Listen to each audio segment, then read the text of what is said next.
una cita acerca de que en el fondo los científicos somos gente con suerte porque podemos jugar a lo que queramos durante toda la vida. Eso lo decía Lee Smolin, un físico estadounidense. Tengo el placer de contar aquí con la presencia del maestro, del profesor Tonatiuh. Él es egresado del Centro de Investigación Óptica. Su área de interés es la interferometría y metrología óptica. Y el tema de su plática es interferometría holográfica para la visualización del proceso de ignición de una flama. Sin más preámbulo, le cedo la palabra al doctor Tonatiuh para su conferencia. Bueno, gracias.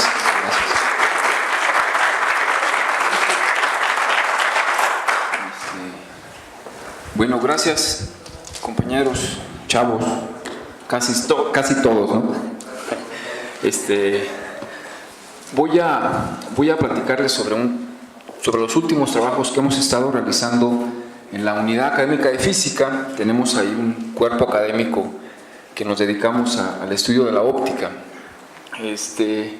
Pero antes de entrar en materia, quisiera agradecerles a los compañeros y amigos la invitación. No digo nombres porque, como les decía a Pablo, son muy sentidos y seguramente se me va a olvidar uno y es un problema estar trabajando para que se vuelva para que entiendan, ¿no? mi descuido. Quisiera, para iniciar, hablarles un poco sobre de dónde vengo, dónde estoy ubicado. Está cerca de aquí, Zacatecas, pero bueno, pues es un estado, mi querido estado, es pequeño, no tiene mucha, no es muy conocido, pero bueno, déjenme decirles, por si alguno de ustedes tiene interés en visitarnos, ahí con un servidor al laboratorio de metrología óptica, pues también aprovechen para que vayan y se paseen por la ciudad, ¿no? Bueno, como ustedes saben, estaba ubicado muy cerca de aquí, déjame ver, en el centro del país. Es un estado semidesértico, a diferencia de la parte sur, donde precisamente colindan con ustedes. De hecho, producen mezcal, tienen cierta producción importante, y su actividad económica principal pues es la minería. Y ahí, bueno, cuando vayan a Zacatecas, todo lo que van a ver es puestos que tengan que ver con la minería y cosas así, ¿no? Este es el centro histórico, yo creo que todos ustedes lo conocen. La catedral, en fin, este es un hotel que antes era una plaza de toros, y le hicieron un hotel y quedó bellísimo, ¿no? Por si son gustosos y quieren visitarlo. Esta es una de las imágenes adentro de este hotel. Tiene una serie de bares muy importantes, tiene muchísimos museos. A nivel nacional, yo creo que es de las ciudades con mayor número de este tipo de espacios. Está lo que le conocen la única discoteca que está en una mina, ¿verdad? La mina El Edén. Y bueno, aquí es una fotografía de uno de los museos más famosos, que es el Museo de las Máscaras, de Manuel Felgueres. Bueno, pues déjenme entrar. Bueno, esto es la Universidad Autónoma de Zacatecas. Esto es más bien la Escuela de Física, la Unidad Académica de Física. Como ven, no tiene mucho que hablar. Pues estas instalaciones lo van a ubicar. En esta unidad les decía que existen diferentes grupos de investigadores. Entre ellos, ya lo borré, entre ellos está el cuerpo académico de nosotros de óptica, en donde está Iván Moreno, el doctor Iván Moreno. Él se dedica a cuestiones de iluminación, de LED. Está Cuauhtémoc Araujo, él está en el área de espectroscopía. Y está Samuel Pérez Huerta, que estaba trabajando, colaborando con nosotros, pero también hace algo sobre temas muy teóricos de materiales metestables, no sé, que por ahí andan en esos rollos, ¿no? Bueno, recientemente estamos también colaborando con un amigo y maestro de ustedes, Jesús Muñoz, precisamente en este trabajo que ahorita les voy a presentar, ¿no? Bueno, para iniciar, déjenme platicarles sobre esta idea de utilizar la técnica en interferometría holográfica para poder visualizar el fenómeno de ignición de una flama, o podría ser el fenómeno de ignición de cualquier motor de encendido, en fin. Resulta que en este pequeño lapso de tiempo donde se lleva este fenómeno, este proceso, hay una física interesante que a muchos les interesa, pues, para poder controlar estos procesos de ignición o no ignición, ¿no? A esto les interesa a la gente que fabrica hornos, que fabrica sistemas de encendido, pero también les interesa a la gente que trabaja en evitar incendios, etcétera, etcétera, ¿no? Pero hay un problema, precisamente en este periodo de tiempo, el fenómeno es, digamos, invisible. Es poca con una cámara es prácticamente imposible observarla, y con el ojo, pues, con mucho mayor razón, ¿no? Además de que, como es un evento muy rápido, en la medida que requerimos de mayor velocidad, pues ustedes saben que requerimos de también una mayor cantidad de luz para poder sensar en dicho evento, ¿no? A ver si me explico. Ustedes tienen su cámara, hay cámaras lentas, hay cámaras rápidas. Las cámaras lentas, pues, requiere el obturador estar mucho más tiempo abierto para que alcance a sensar, y estas, pues, hasta son medias malitas, porque si quieren grabar a su novio, a su novia caminando, pues se va a ver media corrida, ¿no? Si tienen una cámara, pues tienen la imagen completa y con todas las virtudes de una imagen con buena resolución, en fin.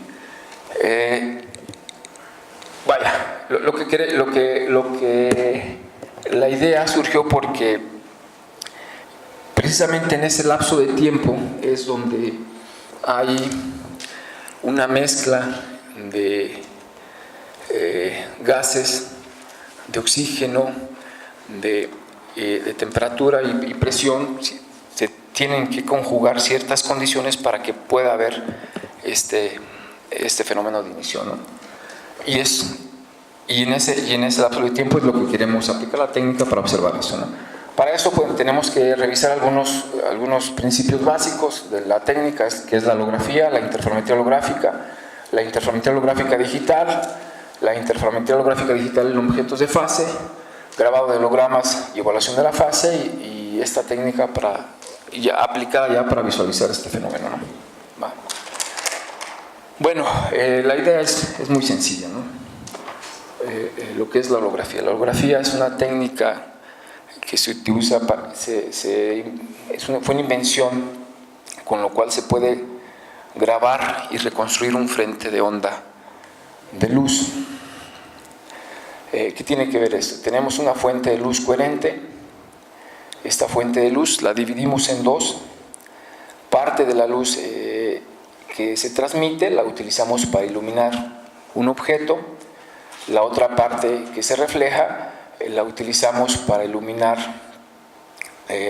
una placa fotosensible que va a hacer interferencia con parte de la luz que se refleja del objeto, ¿no? Entonces, en esta interferencia entre estos dos frentes de onda de luz, pues se genera un patrón de interferencia, ¿no? Y a este patrón le llamamos holograma. ¿Sí? Es el proceso de grabado de holograma.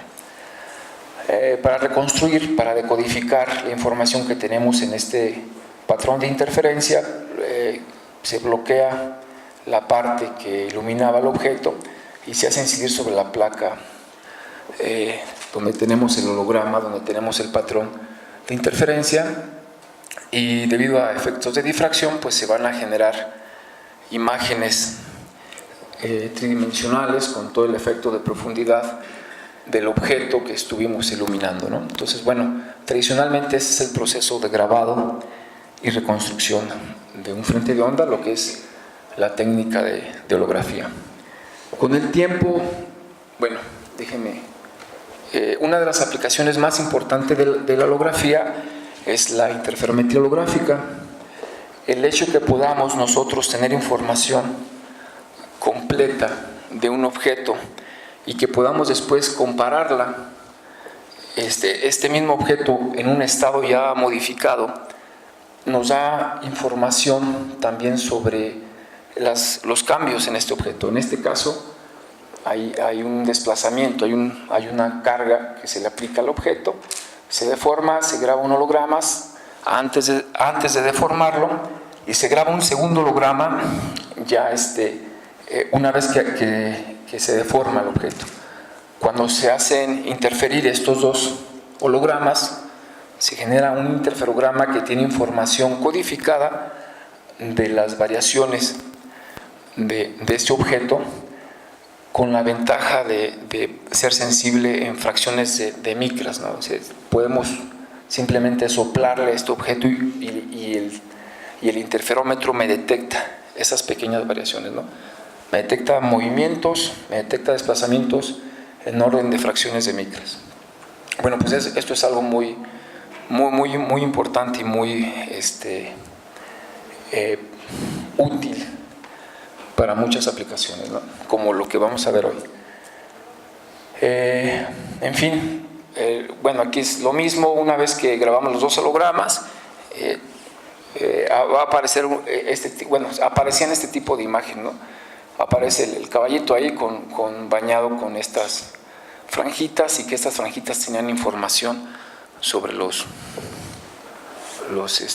desplazamientos del objeto, ¿va? Bueno, pues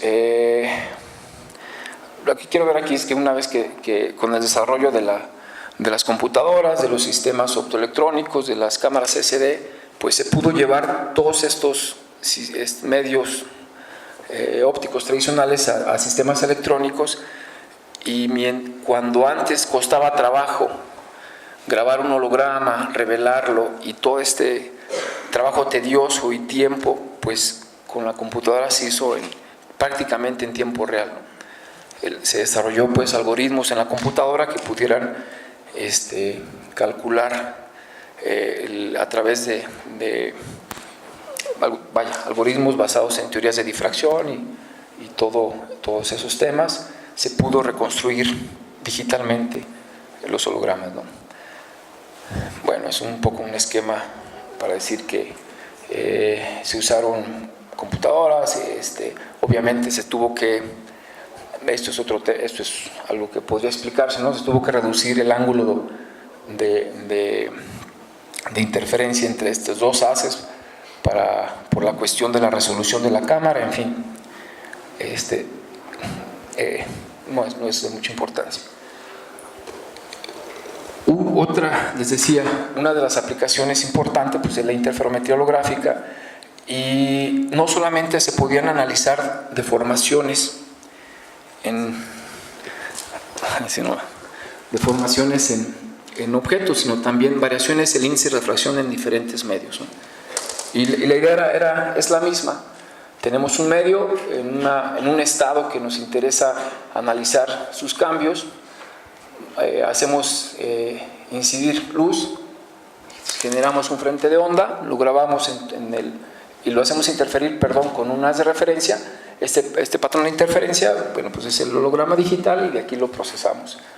Se modifica el estado de este medio, le decía yo objetos de fase, porque lo que hacen es modificar la fase. Grabamos un segundo holograma, los correlacionamos y tenemos información de estos cambios en la fase que están relacionados con los cambios físicos del medio. En este ejemplo tenemos la fotografía de un mapa de fase envuelto que corresponde a variaciones de temperaturas en una zona donde está encendida una vela, ¿no? La vela por aquí puede estar encendida y todo esto genera, debido a la temperatura de la vela, ¿no? Va. Bueno, otra cosa que quiero platicarles es, en nuestro arreglo vamos a utilizar una cámara rápida, una cámara ultra rápida que me graba no uno ni dos hologramas, sino miles de hologramas, y todos estos hologramas los procesamos en la computadora y lo hacemos de la siguiente manera.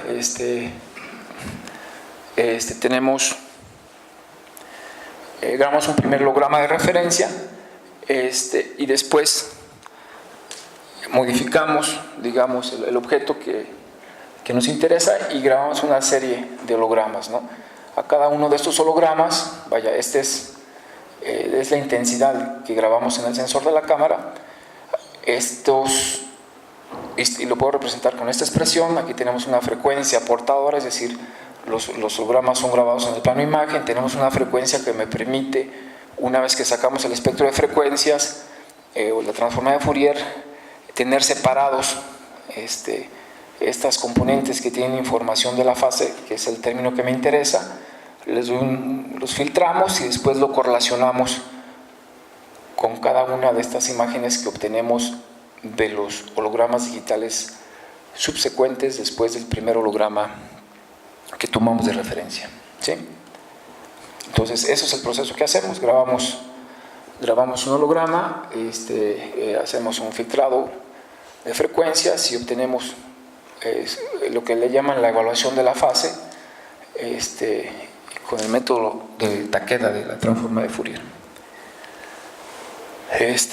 Y bueno, ese es el problemita que estamos trabajando. Les voy a presentar los primeros resultados. Esa es una imagen del sistema. Si tenemos un tubo donde sale gas butano, y con estos dos electrodos generamos una chispa o un arco, y es el que genera pues el que se enciende, que prenda, ¿no?, esta vela. Bueno, una descripción sobre la cuestión de la ignición. La ignición es el mecanismo iniciador del proceso de combustión. Para llevar a cabo la ignición se requieren de ciertas condiciones principales con la cantidad de oxígeno, presión, densidad de gas, en fin, este rollo, ¿no? Lo importante es esto. Les decía que una vez, esas son una serie de imágenes que grabamos con una cámara a 1000 cuadros por segundo, ¿sí? Si aumentábamos la velocidad de captura, prácticamente dejaban de verse incluso imágenes digo, de la flama, ¿no?, que ya no veíamos. Pero hay este periodo, de esta imagen, donde sucede esto que inicialmente les platicaba, donde sucede esa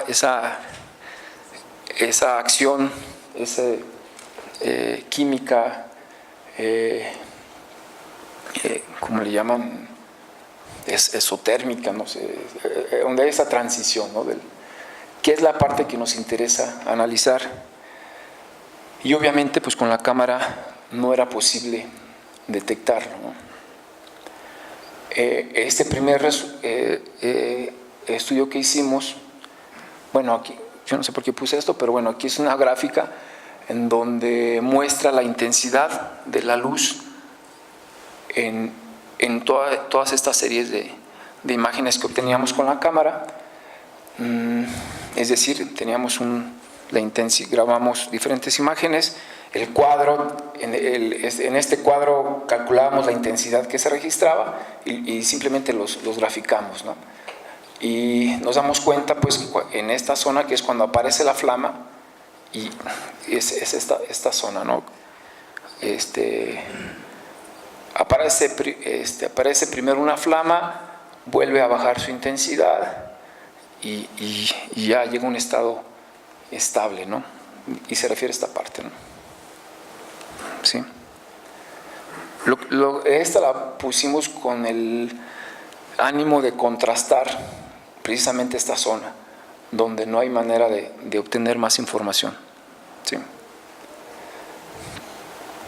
Bueno, eso fue el arreglo que utilizamos. Utilizamos un láser que emitía, puede emitir luz a 5 watts, su energía de radiación. Tenemos un divisor de haz, parte de la luz la dividimos, la metimos, no metimos un microscopio. Lo que intentamos aquí fue colimar la luz, es decir, generar un tubo de luz para que iluminar esta zona. Pusimos dice vidrio satinado, pero es un vidrio esmerilado, es para generar speckle. ¿Sí? Y aquí, una fibra óptica donde llevamos la luz a la cabeza del interferómetro, y digamos, era la luz de referencia que iba a interferir en el sensor de la cámara CCD. ¿Sí? Les decía, este láser emitía, ocupamos esa potencia para una velocidad de captura que fue de 4000 cuadros por segundo. ¿Qué más? Esa es la cámara, es una cámara D-Max de alta resolución. Es una cámara que tiene un sensor de 2000 por 2000 píxeles y, entre otras virtudes, ¿no? Le llaman en full frame, en cuadro completo, nos puede capturar hasta 7000 cuadros por segundo. Si le reducimos el tamaño del cuadro, pues podemos incrementarlo mucho más. Pero esta fue la que utilizamos. Y esta es una fotografía del arreglo. Les decía, aquí está el tubo, aquí están los electrodos, por aquí entraba el haz. Me falta por ahí el divisor, no debe estar más atrás. Es donde entra la fibra, por aquí entra el haz objeto, incide y llega acá a la cámara. ¿Va? Bueno, esos son parte de los mapas de fase envuelto que obtuvimos en este periodo que les digo de tiempo. Es decir, hay mucha información que la técnica nos pudiera dar para poder analizar el evento en este lapso de tiempo. Este es un esquema un poco para describir lo que les digo. En este periodo es donde prácticamente no se observa nada con la cámara, y con la técnica podemos obtener información sobre las variaciones de la fase. En esta parte ya es cuando, digamos, es un estado estacionario de la flama, se mantiene ya constante. De hecho, ahí, en fin. Y eso es una imagen sobre los mapas de fase que obtuvimos, ya desenvueltos y que están directamente relacionados con la variación del índice de refracción. Ahí la idea es sacarle más información, no solamente las variaciones del índice de refracción, sino cuáles son esos otros parámetros que contribuyen a la variación de este índice de refracción, como puede ser la temperatura, la concentración de gas en esos momentos, en fin.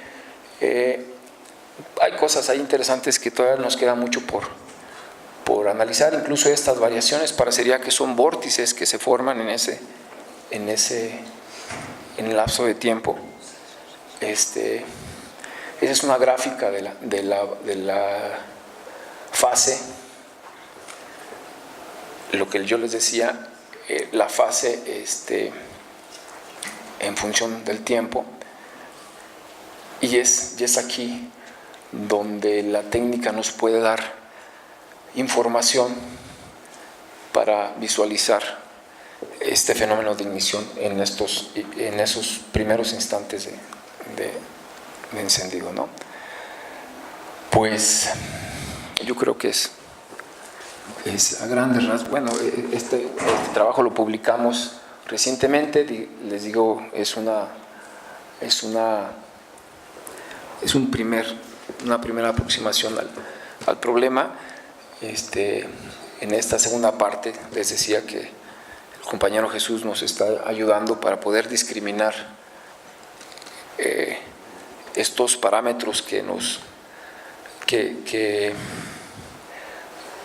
abonan a estas variaciones del índice de refracción del medio. Bueno, pues es cuanto. Gracias.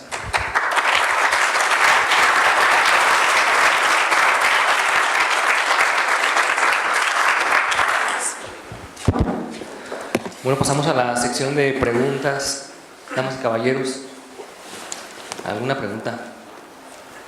Aquí.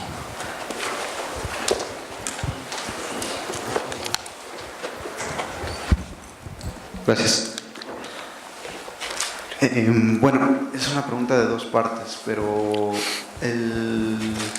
lo que están observando ustedes con las imágenes es sobre el espectro de luz visible, o sea, se genera, o en sí, ¿en qué espectro están observando y generando los hologramas? Pues, ¿por qué no me dijiste esto? Bueno, me imagino que va a haber radiación infrarroja y todo este rollo, ¿no? Pero sí, o sea, lo que queremos o el problema de la cámara es que en el espectro visible no detectaba nada, y además la velocidad todavía complicaba el problema. Para poder, incluso una imagen, podemos ahorita estar observando, por ejemplo, este sillón y sin problema lo grabamos, pero si yo quiero incrementar la velocidad para ver en esos lapsos de tiempos qué es lo que hace este sillón, se me va a oscurecer, ¿no? Entonces la idea era decir, bueno, utilizamos la técnica y utilizamos una fuente externa que nos pudiera, al final de cuentas, visualizar es ver qué está sucediendo, no con la luz visible ni con la infrarroja, sino con lo que puedas observar, ¿no? Por eso nos atrevimos a poner visualización del proceso de ignición. Bueno, y a lo que iba con eso es que ¿usted cree que existe la posibilidad que en otros espectros se pueda observar algo diferente o a mayor detalle lo que está sucediendo en ese momento, en ese instante? Bueno, siendo que, por ejemplo, el gas es invisible en espectro normal, ¿no? Claro. Pero tal vez podamos ver el comportamiento del gas en ese instante, entre el instante cero y el instante de ignición, en el que a lo mejor en el espectro visible no se observa nada, pero en otro espectro tal vez muestre la expansión del gas por el calor o lo que está sucediendo en ese momento. ¿Cree que podría dar más información si se hace un estudio en otro espectro? Sí, por supuesto. Para empezar, yo creo que una cámara de infrarrojo pues va a detectar cosas diferentes. No, que sepa yo, no sé si existan cámaras ultra rápidas de infrarrojo, no sé, o sea, habrá que ver. Pero la holografía, la interferometría holográfica no solamente te da información sobre las intensidades a cualquier espectro que te pudieran dar, sino también te da información sobre las variaciones de la fase, y eso es mucho más información. Con esto no solamente queremos decir cuál es la zona que se observa o cuáles son, sino queremos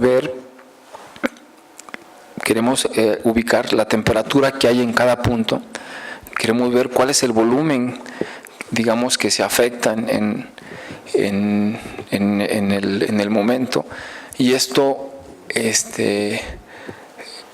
creo que la técnica es pudiera tener mucho potencial para detectarlo. Muchas gracias.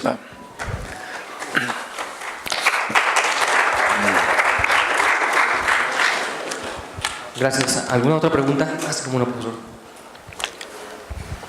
Gracias.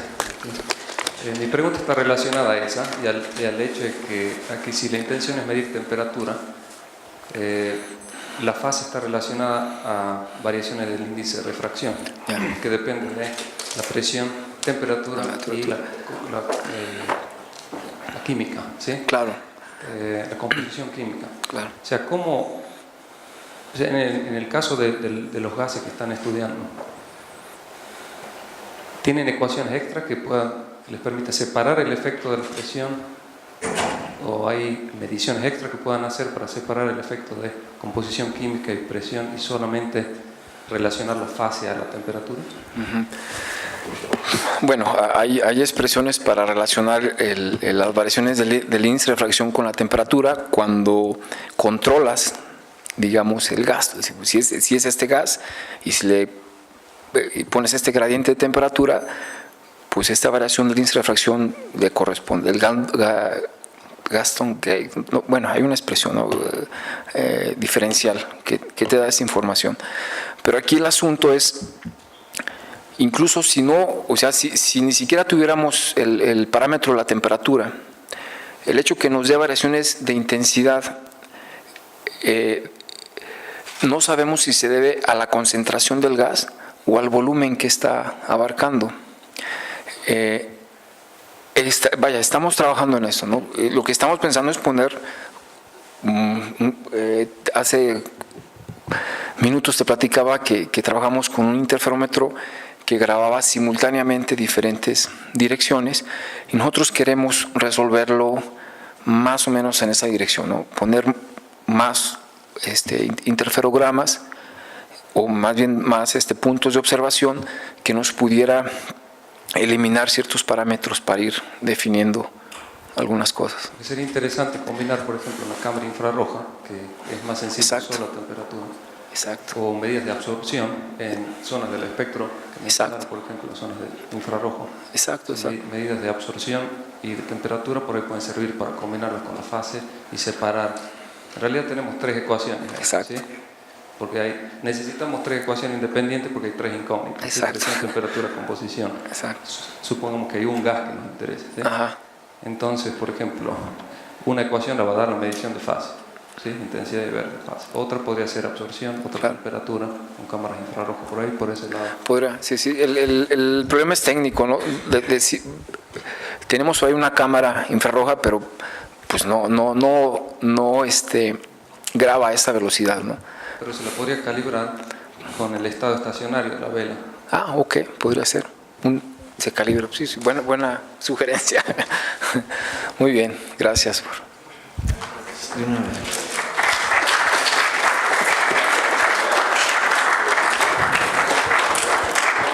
¿Tienes fans, Tonatiuh? Ah, sí. ¿Eso es bueno o malo? Yo creo que bueno.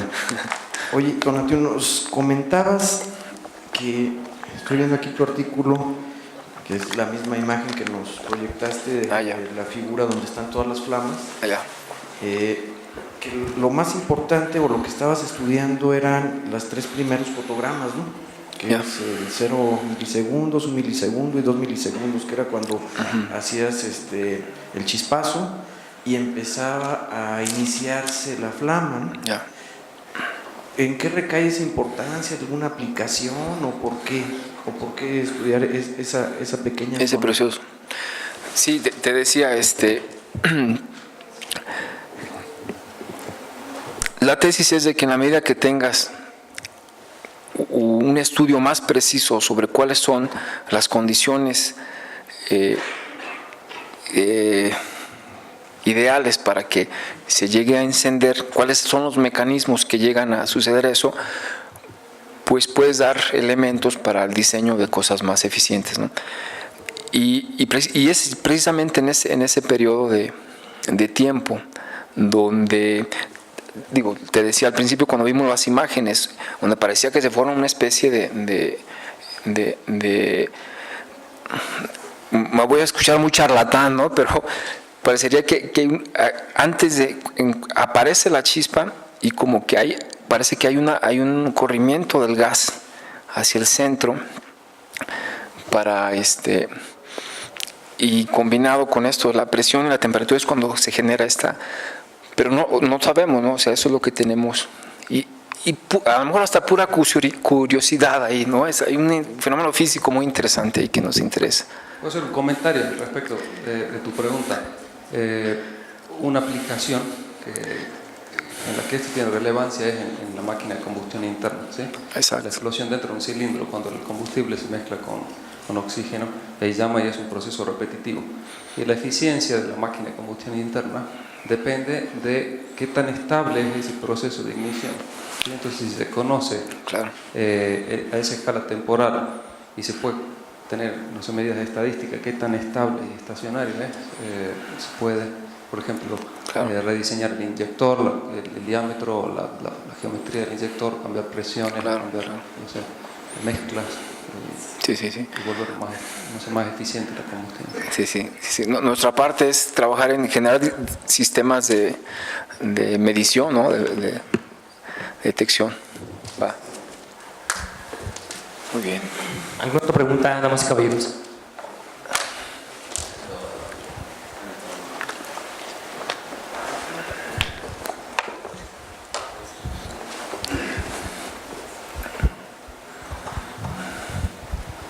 Bueno, mi pregunta va relacionada a yo no sé qué longitud de onda utilizaste en el láser para medir la flama, y yo no sé si usando otras longitudes de onda esperarías resultados diferentes a los obtenidos, a los que ya tenías en la gráfica que nos mostraste. ¿Cuál sería la diferencia? ¿Crees que habría alguna diferencia? Y también mencionaste que usaste el gas butano. No sé también si esperarías alguna diferencia en usar otro gas como el metano. Sí.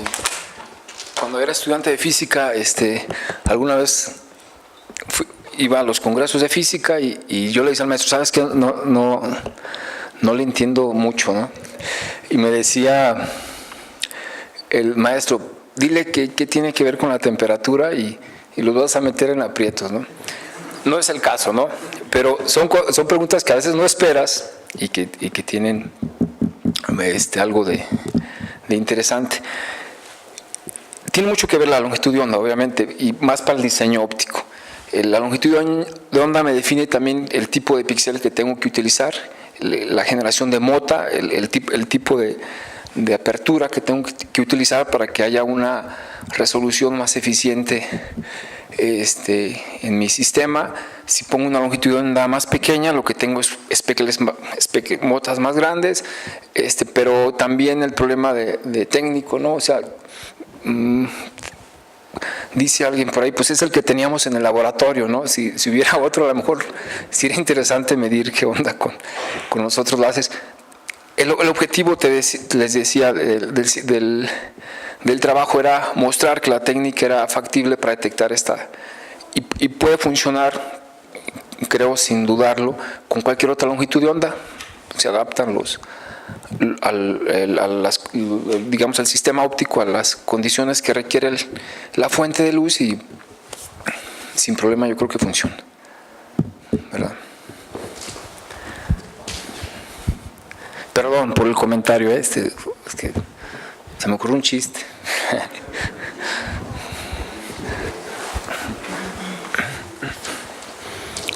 Muchas gracias. ¿Alguna otra pregunta, muchachas y muchachos? Damas y caballeros. Sí, profesor. Casi me olvido. Sí. El espectro, ¿sí? Espectro, sí. Utilizaron un difusor. Este es un caso en el cual la llama es transparente, ¿sí? O sea, perfectamente se podría hacer la interferencia entre el frente de onda objeto sin espectro y la referencia, ¿sí? Ahora, ¿por qué motivo se utiliza el difusor? Utilizamos el difusor porque lo que queríamos era homogeneizar la luz, el frente de onda, la intensidad nada más. Si ponemos directamente la flama, se nos satura el sensor en ciertas zonas y en otras está. Y como no nos interesa la imagen, más simplemente las diferencias, es decir, grabamos un holograma con la fase y con todo el ruido del espectro que nos puede generar, pero grabamos otro igual y lo restamos, entonces me va todo menos esa parte que nos interesa. Gracias, profesor. ¿Alguna otra pregunta? Muchachas, muchachos, damas y caballeros. ¿No? Bueno, yo también tengo una pregunta, Matthew. La velocidad de la cámara, bueno, más bien el transitorio, cuando comienza la ignición, ¿cuál es el límite? ¿Cómo se puede calcular ahí la cantidad de cuadros por segundo que se requieren para poder obtener la información que se requiere o que se desea saber. O sea, si yo tengo una cámara más rápida todavía, ¿va a mejorar mi medición? ¿O cuál es la cámara con menos cuadros por segundo que puedo utilizar para poder yo resolver ese fenómeno? Sí, bueno, honestamente no hicimos ningún análisis analítico sobre qué tipo de intensidad ocupamos, ¿no? O sea, lo pusimos y estuvimos probando hasta ver en qué punto no se saturaba la cámara, ¿no? O dejaba de verse. Aquí son varias cosas que tenemos que atender. Por ejemplo, esta cámara tiene el tamaño de su píxel es grandísimo. Obviamente, cuando es una cámara rápida, pues requiere más zona de radiación. Y el problema que teníamos era con la generación del speckle. Y para generar un speckle más o menos del tamaño que ocupaba para que fuera a buena resolución, teníamos que cerrar mucho la pupila. Entonces, en la medida que cerramos más la pupila, pues necesitamos de mucha mayor intensidad. Y bueno, afortunadamente el láser nos pudo dar, pero si queremos todavía ver a una velocidad más rápida, pues es una de nuestras limitantes, ¿no? La cantidad de luz que debemos de suministrar. Sí, no. Un comentario respecto a un truco que funciona bien, que tiene que ver con la estadística del espectro, que lo demostró Matías Lehmann de NPFL, es que se puede utilizar el tamaño del speckle menor que el tamaño del píxel. El píxel integra la intensidad, baja la modulación de la señal, hay menos ruido, pero uno lo permite usar. Con eso. O sea, va. Sí. Claro. No, hay que hacer eso. Hay que hacer eso y mejoramos. Y qué bueno que nos dice, Pablo, porque andamos en eso todavía, ¿no? Va.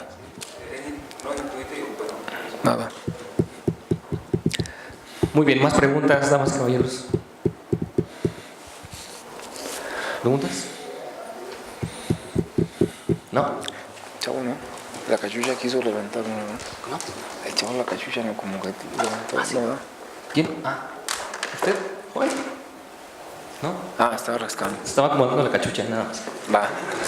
Bueno, pues gracias. Bueno, pues agradecemos al doctor Donatiu Saucedo Anaya. Le hago entrega del reconocimiento por impartir la conferencia plenaria Interferometría holográfica para la visualización del proceso de ignición de una flama durante las actividades del 5º coloquio de investigación en ciencia y tecnología efectuado del 4 al 6 de octubre de este año.